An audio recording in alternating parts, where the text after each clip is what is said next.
Bonjour à toutes et à tous. Euh, Nous arrivons à la fin de cette mini-formation dédiée à la compréhension du numérique et de son impact sur la vie des apprenants. Tout au long de ces vidéos, nous avons cherché à mieux comprendre notre relation aux écrans pour transformer le numérique en outil de réussite plutôt qu'en source de difficultés. Donc aujourd'hui, faisons ensemble le point sur l'essentiel de ce parcours-là.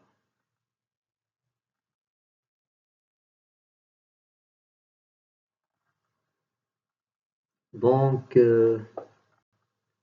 comprendre pour mieux agir. Donc, nous avons découvert les bases psychologiques du numérique. Donc, nous avons d'abord appris à comprendre l'usage problématique des réseaux sociaux. Puis, nous avons découvert comment le cerveau fonctionne à l'ère numérique. Aussi, nous avons identifié les mécanismes d'addiction, de distraction et de recherche de récompense, notamment en ce qui concerne la dopamine. Et été, l'objectif a été de retrouver l'équilibre euh, numérique et la concentration à l'ère de la distraction. Euh, alors, on sait bien que nos jeunes confrontent beaucoup de difficultés en ce qui concerne la concentration. Alors, ce manque de concentration n'est pas un manque d'intelligence, mais souvent un effet de design numérique. Alors, à travers cette formation, on a pu euh, savoir beaucoup de choses et de retrouver cet équilibre. Nous avons vu comment agir concrètement pour mieux gérer son temps face aux réseaux sociaux. Euh, Très particulièrement et en général le numérique, puis protéger son bien-être psychologique grâce à un équilibre numérique et aussi développer l'autorégulation. Donc, à savoir se fixer des limites et les respecter. Et l'idée clé alors de tout ceci et le contrôle ne vient pas de l'interdiction totale, mais d'une utilisation consciente et équilibrée.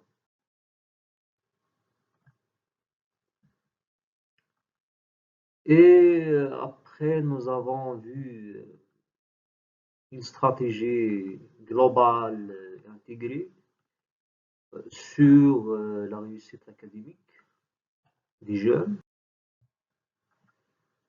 en combinant bien sûr la compréhension du cerveau et les mécanismes qui conditionnent le comportement numérique, aussi la gestion de temps.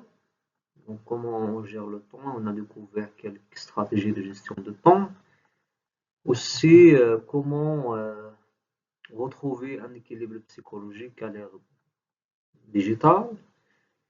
Et n'oublions pas l'autorégulation personnelle. Donc, nous construisons les bases d'une réussite académique durable. Alors, le numérique n'est pas un ennemi parce que bien utilisé, il devient un allié puissant pour apprendre et aussi pour créer et pour réussir. Et nous avons vu que la réussite est maintenant plus facile qu'auparavant. Et alors, à travers cette combinaison de tous ces éléments-là, on va retrouver un équilibre et une réussite académique durable. Euh, alors, nous avons arrivé à la fin de cette mini-formation sur l'éducation numérique. Donc, merci d'avoir suivi cette mini-formation. Et bien sûr, nous reviendrons très bientôt avec de nouvelles formations, soit en éducation numérique, soit sur d'autres sujets dont nous avons une certaine accumulation scientifique. J'espère que cette formation vous a aidé à mieux comprendre votre relation numérique et surtout à l'utiliser comme un véritable levier de réussite et non comme un obstacle. Le plus important à retenir, c'est que le changement ne se fait pas en un jour, mais chaque prise de conscience est déjà un pas vers un meilleur équilibre, plus de concentration et plus de réussite. Merci d'avoir suivi cette formation, comme je viens de dire. Et une petite précision importante, donc au sein de notre académie Cosmopolis, nous proposons de contenu académique en plusieurs langues. Donc, il est donc tout à fait normal que vous trouviez certaines formations vidéo en français, selon les thèmes et le public visé.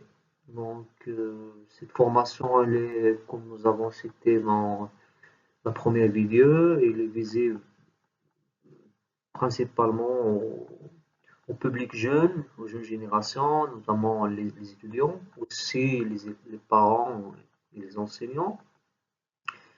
Et ce n'est que le début, donc nous nous retrouvons très bientôt pour explorer ensemble notre sujet passionnant, toujours autour de l'éducation numérique, mais aussi d'autres thèmes essentiels pour votre réussite et votre bien-être. Donc, merci encore et à très bientôt.